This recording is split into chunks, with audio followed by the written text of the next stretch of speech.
Yang penting adalah kita memahamkan siswa bagaimana siswa itu nantinya tahu dia berangkat sekolah mau ngapain sih, apa sih yang mau dia raih di sekolah. Kemudian relate-nya dengan ketika dia lulus nanti untuk apa itu harus dipahamkan sejak awal dia masuk ke sekolah kita.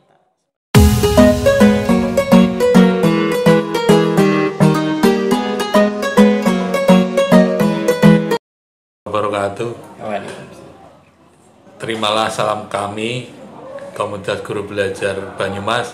Sekali merdeka tetap merdeka belajar. Merdeka belajar. Nah, kali ini saya sedang berkunjung ke SMK Arya Satya Notok Purwokerto, Banyumas ya. Saat ini saya sedang bersama Mas Guru Dayat Cahyono ya. Betul sekali. Ya, ketua jurusan dari Teknik Kendaraan Ringan. Teknik Kendaraan Ringan Otomotif. Ya. Betul. Ya. Apa kabar Mas Guru? Sehat? Alhamdulillah, ya? sehat Pak Guru Daru yang luar biasa nih. Saya Guru Daru dari Komunitas Guru Belajar. Kali ini saya akan ngobrol-ngobrol ringan dengan Mas Guru Dayat. Siap Pak Daru. Mas Guru, sebelum ini kan Anda bekerja di dealer ya? Betul sekali. Perusahaan ternama dengan gaji ya alhamdulillah. Kok Anda memilih profesi jadi guru itu kenapa? Sejarahnya saya ceritakan dulu nih Pak Guru Daru. Jadi tahun 2009 saya itu lulus dari SMK Otomotif waktu itu di salah satu sekolah swasta di daerah, karena dulu saya juga dari daerah Pak Guru. Kemudian 2009 saya lulus, kemudian saya mencoba peruntungan waktu itu merantau di Jakarta. Saya diterima di salah satu perusahaan otomotif ya. Salah satu merek besar juga di Indonesia, TPM besar. Selama kurang lebih 6 tahun di sana sampai 2015. Yang mendasari kenapa saya ingin atau tergerak ke dunia pendidikan adalah di tahun pertama saya bekerja itu saya mengalami sendiri yang namanya disparitas kualitas. Disparitas kualitas yang cukup besar. Ini saya menceritakan diri saya sendiri, jadi saya tidak merefleksikan siapapun. Artinya saya refleksi diri saya sendiri di sini, Pak Guru Daru. Saya merasakan ketika tahun pertama saya bekerja di dealer itu kualitas diri saya dengan apa yang dibutuhkan oleh IDUKA atau industri dan dunia kerja, saya sebut saja itu Toyota di situ, jauh sekali Pak Guru. Oh gitu. Jauh sekali. Kenapa gitu? Baik dari segi hard skill maupun soft skillnya. Nah itu yang menjadi kekhawatiran saya dan menjadi kecemasan saya. Apakah kita akan terus seperti ini? Seperti itu. Artinya lulusannya apakah nanti seperti saya lagi? Yang notabene dulu saya termasuk salah satu lulusan terbaik Pak. Lulusan terbaik dari salah satu sekolah. Kenapa saya kualitasnya kok jauh sekali dengan apa yang ada di industri saat itu? Sehingga pada tahun 2010 saya langsung menghubungi salah satu sekolah, salah satu guru di sekolah alma mater saya waktu itu, menceritakan apa yang menjadi kecemasan saya terhadap disparitas kualitas yang sangat lebar antara apa yang ada di sekolah dengan di dunia industri, baik dari segi soft skill, hard skill maupun kualitas dan fasilitas. Sehingga saya memutuskan saat itu juga saya kuliah Pak. Oh kuliah lagi. Saya kuliah. Kuliah. Ya. Saya putuskan saya kuliah. 4 tahun saya akan kembali ke kampung halaman untuk mendedikasikan diri. Kita perbaiki bersama pendidikan yang ada di tempat saya itu dulu, di alma mater saya itu dulu. Itulah yang mendasari saya kenapa saya ingin masuk ke dunia pendidikan. Apa yang menarik jadi guru itu? Setelah saya masuk, sebenarnya saya sempat mengalami gejolak awalnya itu. Kenapa? Karena saya sempat stres juga tuh Pak Guru Daru. Awal saya terjun ke sekolah tahun 2015, saya sempat stres dengan kondisi yang ada di sekolah. Ya, dalam lingkup kecil, saya tidak membicarakan secara lingkup besar apa yang saya alami di sekolah waktu itu. Apa yang saya bayangkan selama saya bekerja itu, kemudian saya ingin menjadi guru itu, ternyata Jauh sekali. Jauh sekali dengan yang ada di lapangan. Ya. Iya, saya merasakan betul betapa menangisnya guru-guru saya ternyata dalam mendidik saya. Betapa menantangnya. Betapa menantangnya, betapa kerja kerasnya guru-guru saya dengan fasilitas yang ada, dengan seleri yang ada. Saya sempat stres waktu itu, Pak. Tahun 2015 guru mendapatkan seleri segitu gitu. 2015 saya sempat stres, namun di situ saya coba kembalikan niat awal bahwa kita harus memperbaiki kualitas pendidikan. Ya, dengan gaji Jakarta sebelumnya ya. Wah, luar biasa, jauh timbangnya. Mungkin seperlimanya, Pak. Oke. Seperlimanya. Oke. SMK Arya Satya Patik Raja, Notok Patik Raja Banyumas ya. Iya. Ya, ini kan hanya satu jurusan ya. Iya, satu jurusan. Teknik kendaraan ringan. Saya lihat siswanya itu sudah jam pulang tapi nggak mau pulang, itu ceritanya gimana? Oh, kalau untuk kemudian ini kita dirikan memang SMK Arya Satya ini tahun 2017. Kemudian kita mencoba untuk memulai hal baru dari nol. Memang kita dirikan untuk fokus pada lebih ke soft skillnya memang. Oh gitu. Kita lebih mendekatkan ke soft skill. Ya, karena dari hasil diskusi kita dengan Yayasan Toyota Astra waktu itu, bahwa kegagalan lebih besar didominasi oleh soft skill. Kalau kegagalan skill, alumni dalam seleksi kerja. Gitu ya. Lebih besar pada soft skill. Kalau hard skillnya kan di training dulu ya. Hard skill nanti ada orientasi karyawan baru, nah di situ kan ada training pelatihan ya. Beberapa bulan untuk penyesuaian hard skillnya. Cuma pada saat seleksi ini kan lebih pada soft skill, Pak, yang digali, karakternya. Sehingga dari karakter ini yang digali, dari data yang didapatkan oleh Yayasan Toyota Astra itu bahwa tidak lebih dari 10%. Oh gitu.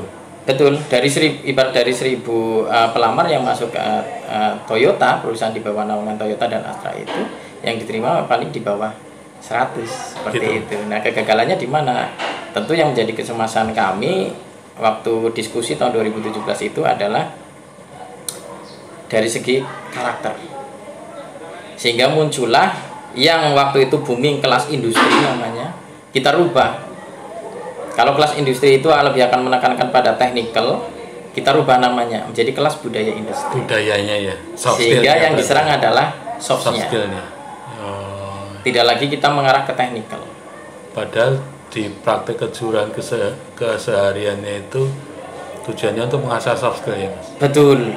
Jadi kombinasi bagaimana kita meriletkan antara pendidikan keterampilan dengan mengambil esensi filsafah pada keterampilan yang diajarkan itu, diambil nilai-nilai sikapnya, soft skillnya. Di balik itu ya. Di balik apa yang kita ajarkan pada keterampilan-keterampilan di kejuruan. Ya, misalnya kerjasama. Ya, anak main futsal itu kan nggak hanya cari keringat seneng-seneng, tapi dia sedang berlari kerjasama tim, berani ambil keputusan, dan seterusnya. Betul. Dan ini sebenarnya di praktek kejuruan sudah ada ya. Betul.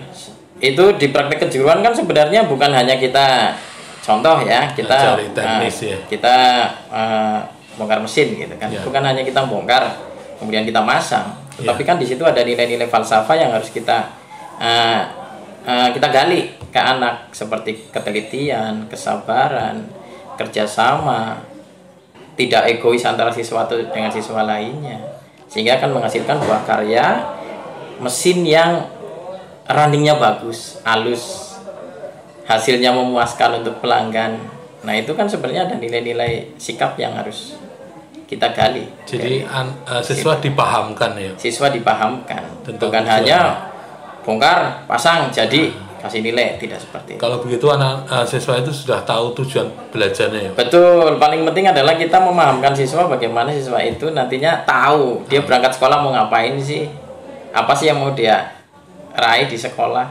Kemudian relate-nya dengan ketika dia lulus nanti untuk apa, itu harus dipahamkan sejak awal dia masuk ke sekolah kita, seperti itu. Gitu ya. Mereka sudah tahu caranya gimana gitu ya. Caranya metodenya bagaimana, kemudian goal targetnya untuk apa, itu harus kita Dan mereka juga berikan wawasan, melakukan refleksi ya. refleksi, Evaluasi diri. betul, evaluasi. Iya. Itu penting sekali evaluasi itu. Kalau begitu sudah merdeka belajar dong. Kita harus merdeka, semua harus merdeka belajar. Kita tidak usah kita batasi ruang, tidak usah kita batasi waktu, ada namanya jam praktek, jam teori, tidak usah. Iya, saya lihat sendiri anak itu enggan pulang, sekalipun jamnya sudah pulang. Di sini tidak ada jam, ibaratnya nggak ada jam sekolah, Pak. Nggak ada jam sekolah. Jamnya bebas. Sehingga nggak ada anak yang bolos ya. Tidak kecuali ada yang sakit. bolos, kecuali sakit. Anak manjat pagar, was, gerbang semua terbuka. Silakan mau masuk, mau keluar. Kenakalan seperti zaman dulu ya, Pak. Kenakalan zaman dulu, alhamdulillah sekarang Sudah ya kayak manjat pagar gitu kan, anak-anak tidak betah di sekolah. Kita lebih membebaskan anak. Tadi disinggung budaya industri itu seperti apa, Pak? Kalau budaya industrinya memang kita udah cari sistem atau formula yang udah kita sepakati bahwa kita ingin menekankan pada pemahaman anak terhadap nantinya yang berguna ketika mereka masuk ke industri dan dunia kerja. Yang kita sepakati dengan Yayasan Toyota Astra itu memang ada beberapa item utama. Yang pertama itu dari segi 5R. 5R. Karena 5R itu sangat penting dalam pembentukan jati diri. Seiri, Saiton, Seiso, Seiketsu, Shitsuke itu penting ya. Kalau di Indonesia kan ya ringkas. Rapi, resik, rawat, rajin. Nah, itu kita kan sudah melakukan seperti itu, Pak. Kita. Iya, kebanyakan orang loh. Oh, sudah, hampir semua, apalagi kita ya pasti sudah lah, Pak. Bahkan ada yang punya 7K gitu kan, 7K dan sebagainya ya. Tapi tidak bisa memaknai filsafatnya. Filsafatnya, ya. Sistematikanya sih terutama sih. Gitu. Ya, bahwa 5R ini bukan hanya sekedar bersih-bersih. Oh gitu ya. Bukan hanya sekedar tahu saya itu ya sebatas itu aja. Iya, selama ini kan kita memaknai 5R itu sekedar bersih-bersih selesai. Gotong royong ya, bersih-bersih, nyapu sekolah. Tapi sebenarnya nggak seperti itu ya? Tidak seperti itu. Bahwa di sini ada metodenya. Ada metode, ada sistem. Dan 5R ini kan nggak boleh kita meloncat-loncat. Oh gitu? Iya, bahwa dari R1 sampai R5 ini harus runtut. Karena goal targetnya tadi, Pak Guru Daru. Pertama rapi. Pertama kita harus ringkas dulu. Oh, ringkas dulu. Kita ringkas. Maksudnya dulu. Apa itu? Kita harus ringkas. Ringkas itu artinya kita harus memilah dulu barang mana yang perlu dan tidak perlu untuk kita. Oh. Nah, kita kan selama ini mindsetnya selalu tidak pernah meringkas apa yang ada di sekitar kita. Seperti gudang ya. Iya, perlu nggak perlu ya simpan lah. Iya, iya. Siapa tahu suatu saat perlu kan begitu. Iya. Padahal dalam metodologi 5R tidak seperti itu. R yang kedua? R yang kedua setelah kita memilah mana yang kita mau pakai, mana yang tidak mau kita pakai. Nah, yang kita pakai ini kita pilah lagi, Pak. Oh gitu. Kita pilah lagi mana yang sering dipakai, mana yang jarang dipakai, mana yang selalu dipakai. Itu dipilah lagi secara frekuensi. Bahkan di situ kita harus memberikan respect for people. Maksudnya gimana? Bagaimana kita menghargai orang lain juga. Karena alat yang sudah kita pilah tadi bukan hanya kita yang akan menggunakan. Kita harus berpikir juga suatu saat ada orang lain yang menggunakan. Sehingga alat itu harus kita kasih nama, kita kasih jumlah, kita kasih batas peletakannya. Detail lagi ada identifikasinya, kegunaannya untuk apa. Kalau ini saya lihat banyak tulisan di sini. Betul. Udah tahu stop kontak tapi ditulis stop kontak. Iya, itu kan seperti orang. Udah tahu tempat sepatu ditulis tempat sepatu. Kran on off saja udah. Iya, kran on off. Ditulis, Pak. Ditulis. Iya, itu maksudnya kan apa itu? Kayak hal nggak perlu, Pak. Tetapi bagi kita itulah wujud dari respect for people. Kita menghargai orang lain. Bahwa tidak semua orang akan tahu tentang hal itu. Kita jangan menggunakan ukuran baju kita kepada orang lain. Semacam dasar hukumnya itu. Ya? Betul. Artinya kita harus, jangan-jangan ada orang yang tidak tahu nantinya, supaya memudahkan orang lain ketika menggunakan. Karena tidak semua orang akan tahu akan hal itu, Pak. Keran saja itu kan harus sederhana.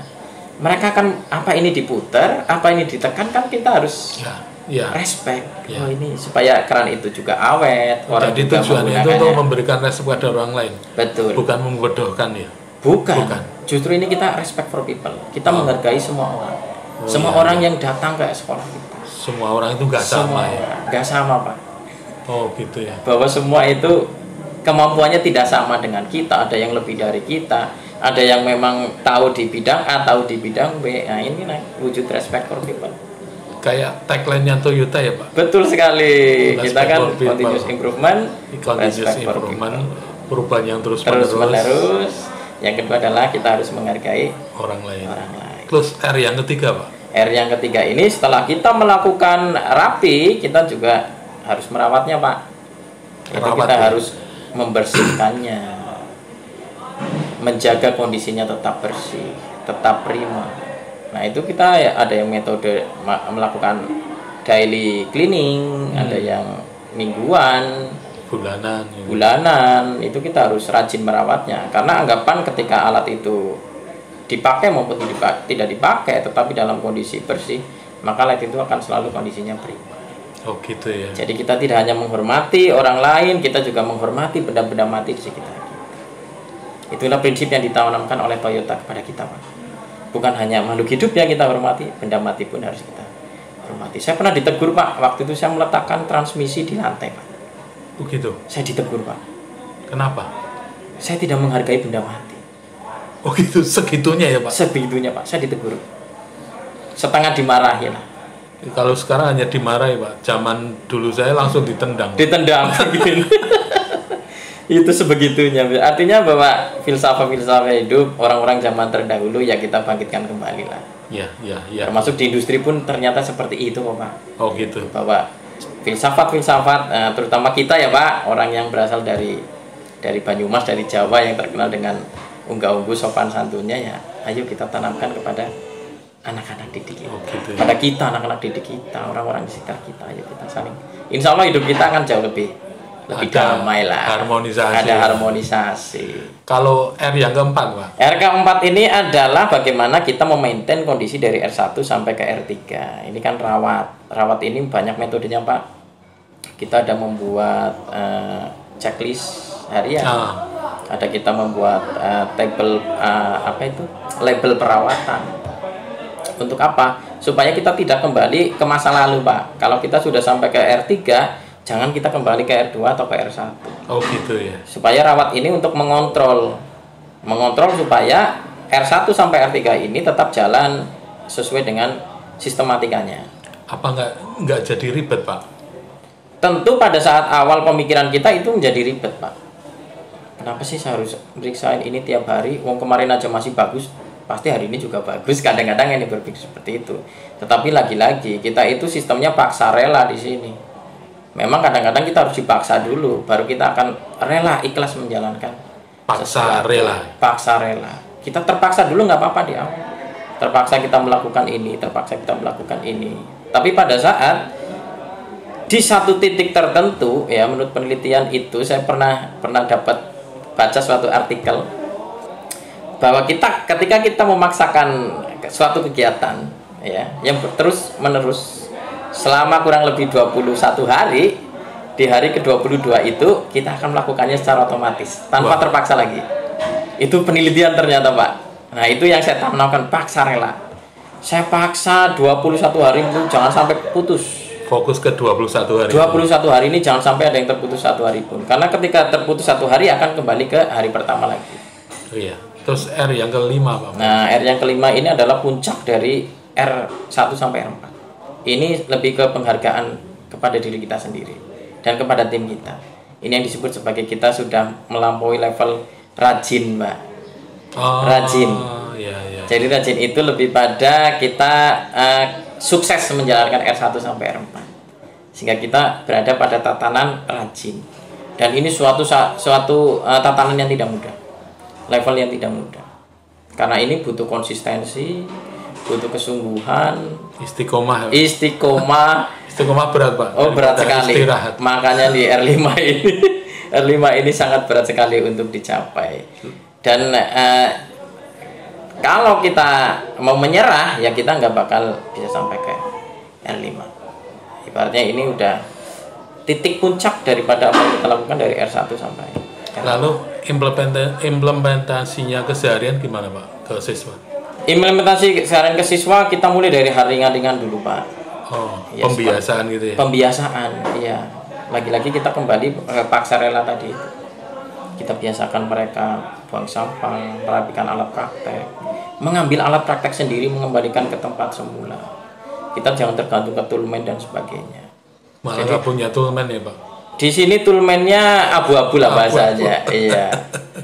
Anak itu harus mampu mengidentifikasi peralatan yang mereka butuhkan sendiri untuk praktek. Mereka mencatat apa yang mereka pinjam dan mereka harus mengembalikan lagi ke tempat semula dalam kondisi baik dan bersih. Itu yang kita tanamkan ke anak-anak kita sewaktu praktek. Jadi tidak pernah kita namanya toolman menyiapkan alat untuk kelas ini, alat untuk kelas ini. Mereka yang prepare sendiri. Bahwa anak itu harus prepare sendiri apa yang mereka butuhkan. Harus mandiri ya Pak. Identifikasi apa yang mereka butuhkan. Kemudian anak itu harus mampu melisting apa yang mereka butuhkan dan mengembalikan lagi. Itu kan sebuah bentuk tanggung jawab. Dan di sini nilai moral yang luar biasa. Ya. Kembali ke kelas budaya industri tadi. Siap. Apa yang dilatihkan pada mereka? Kelas budaya industri tentunya dari hasil kesepakatan kami bersama Yayasan Toyota Astra dan sekolah-sekolah mitra. Penekanannya tadi untuk budaya industrinya ada 3 ya Pak, 5R, kemudian ada duga bahaya, selamatan kerja, iya itu menjadi pokok karena itu yang menjadi kebutuhan utama nanti di industri. Jadi ini diberikan secara terus-menerus ke siswa kelas budaya industri. Selain itu juga ada beberapa tambahan pengetahuan untuk advance teknologi itu mandatori dari Toyota. Itu terkait technical memang. Tetapi memang fokus dari Toyota adalah bagaimana kita mempertajam soft skill daripada siswa kelas budaya industri. Sehingga namanya bukan kelas industri Pak, tapi kelas budaya industri. Jadi yang ditonjolkan itu budayanya. Iya, makanya untuk dari Toyota sendiri untuk bantuan fasilitas peralatan tidak terlalu banyak, tetapi lebih pada bantuan bagaimana untuk membentuk mentalitas siswa ini. Soft skill siswa kayak pelatihan guru yang terkait dengan budaya industri, dan itu sebenarnya lebih mahal ya Pak? Lebih mahal sekali daripada bantuan peralatan. Betul sekali ya. Dan manfaatnya luar biasa Pak. Saya rasakan di lulusan angkatan pertama itu dari siswa kelas budaya industri, dia daftar di salah satu perusahaan besar, Astra Daihatsu Motor saya sebutkan saja ya. Yang menjadi strength point-nya dia, kenapa dia diterima dan kemudian dia menjadi bintang pada saat orientasi karyawan baru, adalah penguasaan dia terhadap terhadap budaya industri. 5R tadi luar biasa.